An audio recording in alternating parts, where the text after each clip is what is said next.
on, everybody? I'm Evan Kamora from Street Poetics Entertainment, and I'm going to show you a quick workflow for mastering your tracks. So the mastering process is basically the final process after you get your mixing and recording done. Once you're happy with your mixes, you send it off to mastering.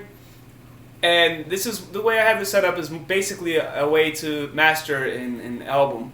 So instead of doing an individual track each time, you can actually like stagger track them and just put it in track order, and when you're done you can actually bounce it out that way.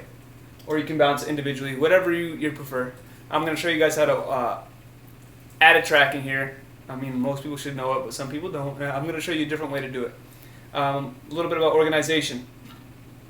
The naming's good. The name isn't too important in this sense because you're gonna end up adding the tags later. But you should always color code your stuff. It's more important in recording and mixing. Mastering, not as much. I mean, it's just if you don't want to look at the boring colors, I guess. So just do some random colors on there. I'm gonna create a new track. Audio. And then I'm gonna go ahead and pull the final track that I need for this mastering session. So you're gonna go ahead and you go to this thing right here, the button with the camera and music note and film strip, and you're gonna go to all files. And then I'm gonna go ahead and go to home, pull the track that I have on my desktop off, and we'll drag it right in. Well, that's loading up. You need to just position it. I'm gonna color code that. We'll just make it this color. All right. So once you have all that done, basically you have your mastering chain right here on the mixer. You have your mastering chain on each track. The newest track I had to put a mastering chain on. Once you have the chain on, then all you have to do,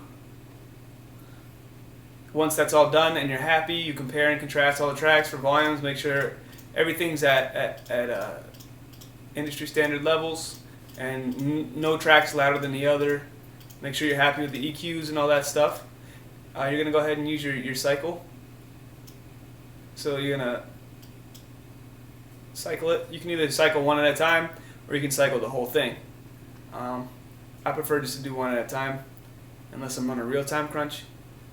So then what you're going to do here is you're going to hit Command B, set it to MP3, set the bit rate to the highest it possibly can, because it's the best quality. And then you're going to go ahead and do a real-time bounce.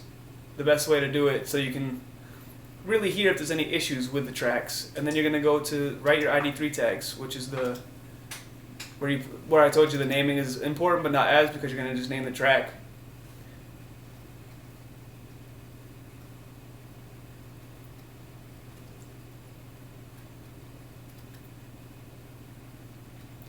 Album.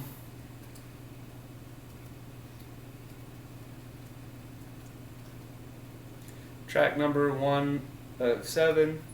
And then you obviously put your composer, lyricist, band conductor, all that good stuff.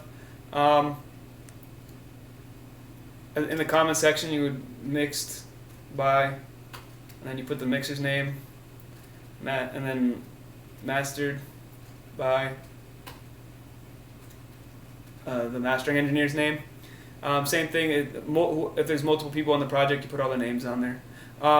Publisher, record label, and then your ISRC code if you have your own ISRC codes. If you're using TuneCore or CD Baby, they give you one, so you don't really need to worry about it. But it's always good to get some, just for your own sake, and you don't have to go through a third party to get your stuff on there. I'm not going to bounce it out, because I mean there's nothing done to it, but I'm showing you guys a way to do it and understanding ID3 tags. And then someone had a question about what the snap did. Now right now the snap's in smart mode, so if I zoom in and I grab this, it's gonna just like see how it's kind of like blocky. It's like click, click, click. And if you look up here on this little ruler, it kind of bumps to each little notch there. But if you're trying to run live vocals or something, you want to put it in ticks. So when you have ticks, now it slides freely. You can put it literally wherever you want. If you see the difference, when I put it in smart, it's like clunk, clunk, clunk, clunk, clunk, clunk, like kind of just like stutters. And ticks, it just glides. And that should be it, guys. If you guys have any questions, I'll be posting more videos and more tips and tricks for mixing, recording, vocals, instruments, beat making, all that good stuff. Go ahead and leave a comment on what you'd like to see, and I'll go over it. These plugins over here I don't normally use. This is just like a basic mastering chain. I like to use the UAD plugins. I like FabFilter. I like Native Instruments. So I like those plugins a lot. Isotope's good. But this is just all the stock Logic stuff for people that don't have anything else. If you just have running stock Logic, then it'll be easy for you to try and mess around with those plugins. Alright, thank you very much.